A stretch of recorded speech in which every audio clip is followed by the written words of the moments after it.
جاستین بیبر رو که همه میشناسن، اما وقتی این ویدیو رو تا آخر ببینین نه تنها والدینش رو بیشتر میشناسین، بلکه پشماتون از بدبختی‌های جاستین میریزه. وقتی داستان قربانی‌های هالیوود مثل قربانی‌های دیدی باز میشه، اولین سوال اینه که پس والدینشون کجا بودن؟ به سلبریتی وانیلا خوش اومدین. امروز میخوام به این سوال جواب بدم که وقتی جاستین هولناک‌ترین لحظاتش رو تو هالیوود تجربه میکرد، پدر مادرش واقعا کدوم جهنمی بودن؟ جاستین شاید با موسیقی و شهرتش تو جهان شناخته شده باشه، اما کمتر کسی میدونه سفرش به اوج شهرت چقدر تاریک و پرپیچ و خم بوده. یه ویدیو براتون درست کردم و تمام بلاهایی که تو این مسیر سرش اومد و تعریف کردم که این بالا تگش میکنم. ولی خب این داستان با پدر و مادری شروع میشه که خودشون پر از جاه طلبی بودن و جاستین به عنوان بلیت ورودشون به هالیوود استفاده کردن. هر کدومشون مشکلات و بلند پروازی خودشونو داشتن و این شدیداً روی تربیت و زندگی جاستین تاثیر گذاشت. بی هیچ شکی این دو نفر جاستین رو مثل ماشین پولساز دیدن و به فکر منفعت مالی بودن.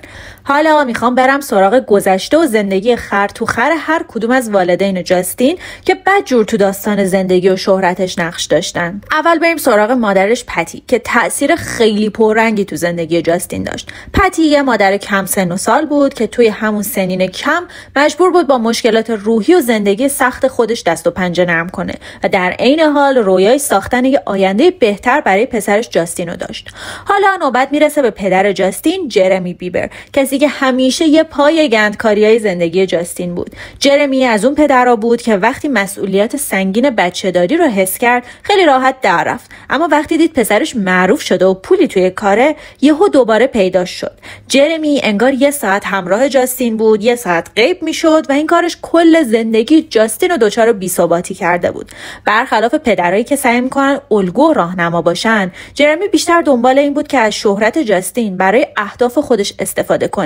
انگار جاستین شده بود یه پله برای رسیدن جرمی به خواسته هاش. توی این ویدیو نمیخوایم مسیر مشهور شدن جاستین رو مرور کنیم چون قبلا در موردش حرف زدیم.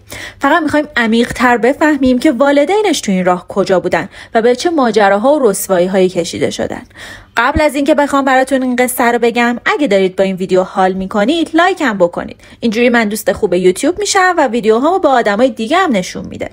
خب یکی بود یکی نبود. وی در خانواده داغون و بی پول چشم بر جهان گشود. اول مارس 1994 وقتی پتی و جرمی فقط 18 سال داشتن، جاستین به دنیا آمد. این دو نفر هیچ وقت ازدواج نکردند و مدت کوتاهی بعد از تولد جاستین از هم جدا شدند. جاستین بچه‌ای بود که با مادرش بزرگ شد و پدرش هم کم و بیش تو زندگیش بود. پتی قبل از اینکه مادر بشه با کلی مشکلات دست و پنجه نرم می‌کرد. یه بار بهش تجاوز شده و یه بار حتی خواسته به زندگی خودش پایان بده. توی دوران نوجوانی با مشکلات بزرگی روبرو بوده. از 16 سالگی وارد جلسات ترک اعتیاد الکل شد و از خونه پدر و مادرش جدا شد. توی 17 سالگی بعد از یه دعوای حسابی که با جرمی داشت، تصمیم گرفت به زندگیش پایان بده و جلوی یک کامیون در حال حرکت پرید. ماجرا این بود که جرمی تهدید کرده بود که رازهای تلخ زندگی پتی رو لو میده و این تهدیدا به جایی رسیده بود که پتی همچین تصمیم احمقانه‌ای گرفت. پتی میگفت اون روز فقط صدای تهدیدی که عمق قلبشو میلرزون توی گوشش میپیچید. درست همون لحظه‌ای که همه چی به آخر رسیده بود، راننده کامیون مسیرش رو تغییر داد و همینجوری زندگی پتی نجات پیدا کرد. بعد از اون پتی رو به بیمارستان روانی بردن و درست همونجا بود که برای اولین بار به خدا ایمان پیدا کرد. بعدها تو سال 2008 توی یه برنامه مسیحی اعتراف کرد که زندگی به عنوان مادر تنها و کم سن خیلی براش سخت بوده و بعضی وقتا حتی نمیدونسته چطوری باید شکم جاستین رو سیر کنه چون هیچ حمایتی پشتش نبوده. پتی یک کتابم درباره روزای سختش نوشته. توی این کتاب داستان رابطه پرفراز و نشیبش با جرمی بیبر رو فاش کرده. فکر می‌کنید از این بدتر نمیشه؟ بذارید داستان باباشو براتون تعریف کنم. جرمی با اینکه پدر جاستین بود، چندان تو زندگی پسرش حضور نداشت، اما یه موقع‌هایی هم سعی می‌کرد که باشه. مثلا به جاستین یاد داد چطور گیتار بزنه. توی برهه‌ای پتی و جرمی نامزد کردن، ولی خب جرمی بهش خیانت کرد و نامزدی به هم خورد. به خیانت هم که کرده. با توجه به مشکلات مالی پتی، جاستین از همون بچگی حس می‌کرد که باید به مادرش کمک کنه. خودش هم میدونست که چقدر اوضاع مالیشون خرابه و این حس درونی بهش میگفت که باید یه کاری کنه. حتی یه بار تو سال 2009 گفته بود که من با کمترین امکانات بزرگ شدم. خونه‌ای نداشتیم که بگیم مال خودمونه. میخوام یه خونه برای مامانم بخرم. پتی برای گذراندن زندگی شغلای کم درآمد داشت. از کار دفتری گرفته تا شغلایی که ثبات مالی نمی آوردن، تا زمانی که جاستین کشف شد و با کله افتاد تو ظرف عسل. این یه ویدیو از جاستینه که داره با اپرا مصاحبه میکنه.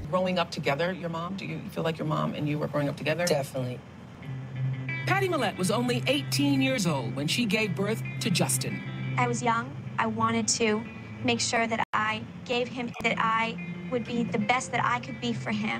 Our relationship is only getting stronger. Really? And when you're a teenager, you have that moment where you're like, step back, you know, I'm growing up, I need my space. But it's getting back to that point where I'm like, Mom, I miss you. I want you to come visit me.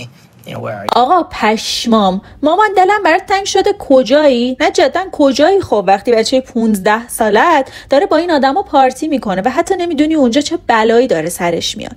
اوایلش پتی همیشه همراه جاستین بود. از اولین سفرش به آتلانتا برای ملاقات با مدیرش اسکوتر براون تا امضای قرارداد با یه شرکت موسیقی. پتی حتی تو مستند نور سی نور جاستین تو سال 2011 هم حضور داشت. اون میگفت که تماشای رشد و تغییر جاستین یه تجربه عجیب و هیجان انگیز بود. بله خب کنار این طوفان شهرت یه کوه پولم جمع شد دیگه. پتی میگه که همیشه به جاستین و آیندهش ایمان داشته، اما نمیتونسته پیش بینی کنه که این مسیر شهرت چه چیزایی تو راه جاستین میذاره. با این حال همیشه ترس داشته که نکنه تصمیماتی گرفته بشه که باعث بشه جاستین تو روابط ناسالم و خطرناک گیر بیفته. پتی خودش رو مسئول تصمیمات میدونست و گفت در نهایت من مادر جاستین بودم و مسئولیت همه قراردادها و مدارکی که امضا کردم یا هر معامله‌ای که تایید کردم به عهده من بود. پتی توی صحبتاش گفته بود که من نمیتونستم اجازه بدم اون سوالا و ترس‌ها باعث بشه کارمو نکنم. خدا من رو توی این موقعیت قرار نداده بود که شکست بخورم، پس شروع کردم به دنبال کردن غرایزم. خب اینکه به خدا ایمان داری که خیلی خوبه، ولی شاید بیشتر باید حواست می بود که چرا پسر 16 سالت تا 7 صبح با دیدی توی پارتی بوده. این یه ویدیو از پتیه که داره در مورد زندگی حرفه‌ای جاستین حرف میزنه و میگه چه نقشی توش داشته. When he first, was putting stuff on YouTube, you were worried about it. I didn't want him to know it was even an option to come into this industry. I'd heard all the horror stories, and our life, we were struggling, but it was what I knew, and so it was comfortable, as crazy as that sounds. But the more open doors there were, I thought, well, I better give him the opportunity and see. آقا دیدین چی گفت؟ ما اون داستانای وحشتناک رو شنیدیم اما نمیخوایم قربانی اونا بشیم. اینجور حرف زدن آدمو به فکر میندازه. حس میکنم شاید واقعا یه بخشش از این ماجرا خبر داشته یا حداقل یه سرنخی داشته که چه اتفاقی داره میفته و سعی میکرده خودش رو از این جریان بیرون بکشه و توجیه کنه. ولی خب بیاین واقع بین باشیم. اگه مسئله به پسرت برمیگرده، پسر خودت، نمیتونی بگی نمیدونم چه اتفاقی افتاده که. طی سالها جاستین و دیدی به دوستای نزدیکی تبدیل شده بودن و همیشه کنار هم تو مهمونی‌ها دیده می‌شدن. اما باید یادمون باشه که وقتی این ویدیوها گرفته می‌شدن جاستین فقط 15 سالش بود. توی مستند یوتیوب 10 قسمتی که جاستین ساخته بود و توش درباره آلبومش و زندگی عشقیش با هیلی صحبت می‌کرد، اعتراف کرد که از سن 12 یا 13 سالگی شروع به کشیدن ماریجوانا کرده. درست همون زمانی که به کمپ دیدی میرفته دیگه. بعد از اون به سراغ نوشیدنی‌های قوی، قارچ و قرص رفته. اوضاع اونقدر بد شده که تیم امنیتیش باید شبا چک می‌کردن ببینن نبضش هنوز میزنه یا نه. یه بچه 12-13 ساله چرا باید انقدر داغون باشه آخه؟ پدر مادرش کدوم گورین؟ حالا بذاریم بریم سراغ پدر جاستین، جرمی جون. شاید این سوال براتون پیش بیاد که این وسط پدرش کجاست؟ همه چیو که نمیشه گردن پتی انداخت.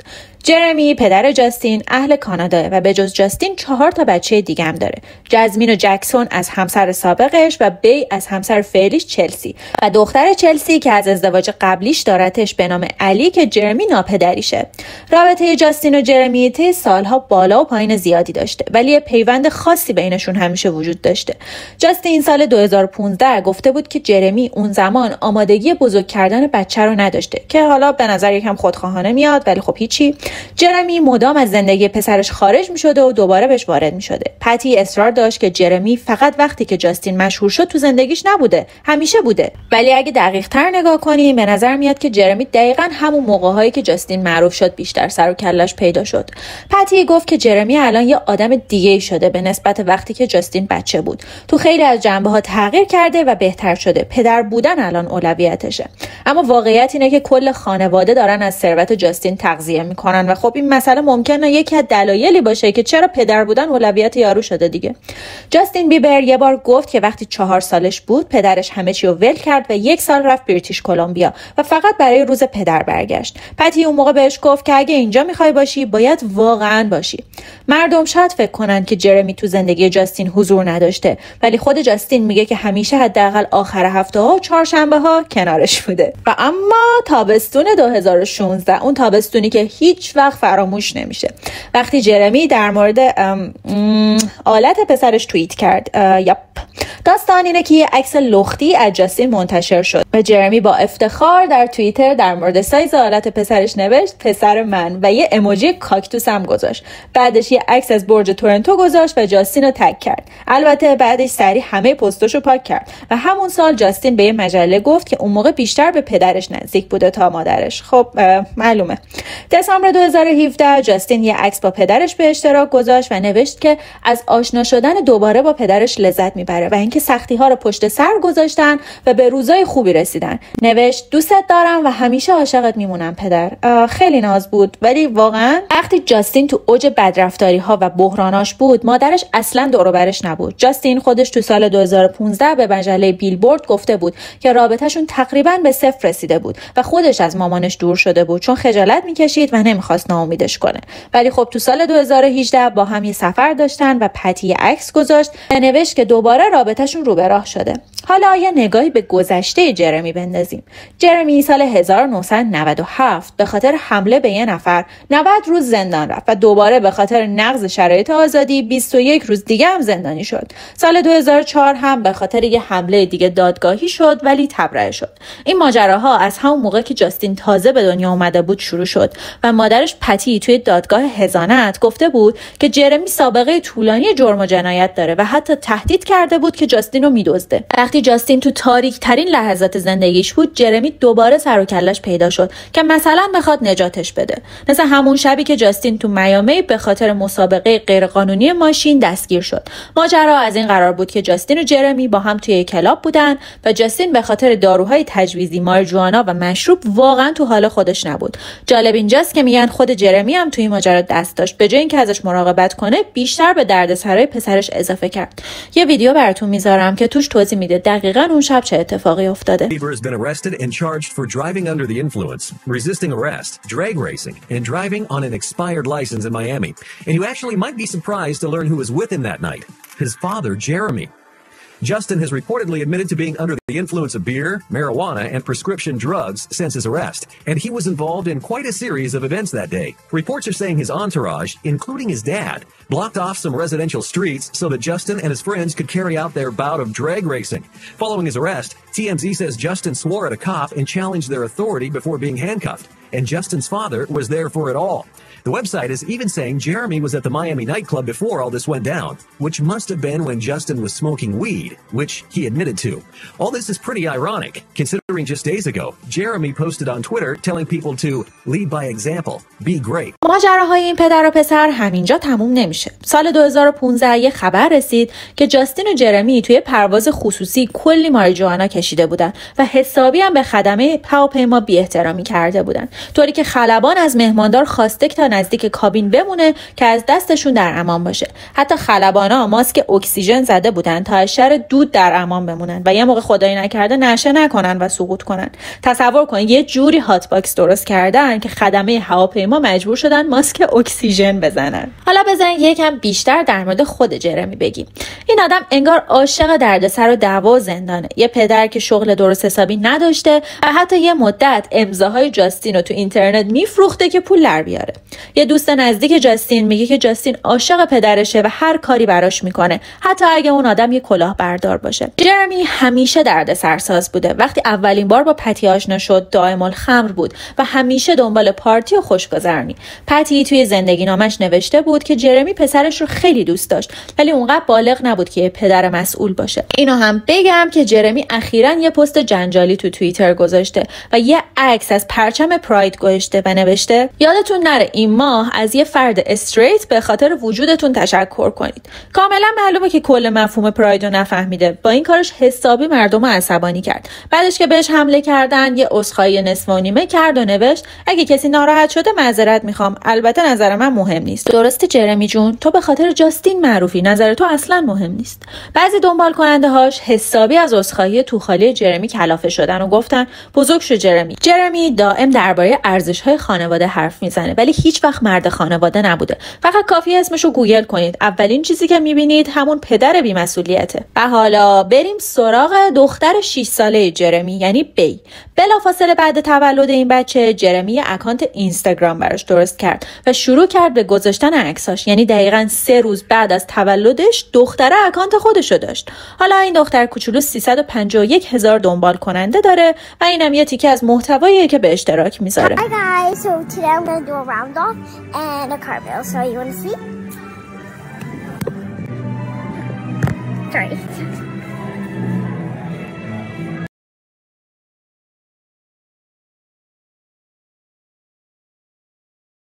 ولی قسمت نگران کننده اینجاست که بعضی از کامنتاش اصلا سالم نیست. انگار که جرمی داره اونایی که از اینجور محتواها خوششون میاد رو به دخترش جذب میکنه. محبوب ترین عکسای بی اونایی هستن که یا با جاستینه یا تو لباس چیرلیدری و مایوه. بعضیا حتی کامنتای شرم‌آوری گذاشتن مثل پاهات خیلی زیباست یا میخوامت.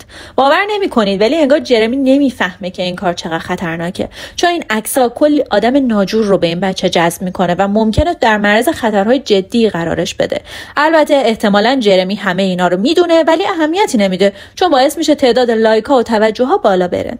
آدم دلش میسوزه که بی انگار همون مسیری که جاستین طی کرد و داره طی میکنه. بچه‌ها جاستین واقعاً مسیر سختی رو پشت سر گذاشت و حالا که به نظر میرسه برای خودش یه زندگی مستقل ساخته، قطعاً تجربه‌های سختی که با جرمی و پتی داشته بهش درس‌های زیادی داده و از همه مهمتر شاید این تجربه‌ها باعث بشه جاستین پدر خیلی بهتری برای پسر کوچولوی خودش باشه. یعنی امیدواریم که باشه، چون با این وضعیت که اسم پسرش رو گذاشته جک که به احترام باباش این کارو کرده، چون اسم یارو جرمی جک بیبره، انگار خیلی هم تو این داستانا اونو مقصر نمیدونه.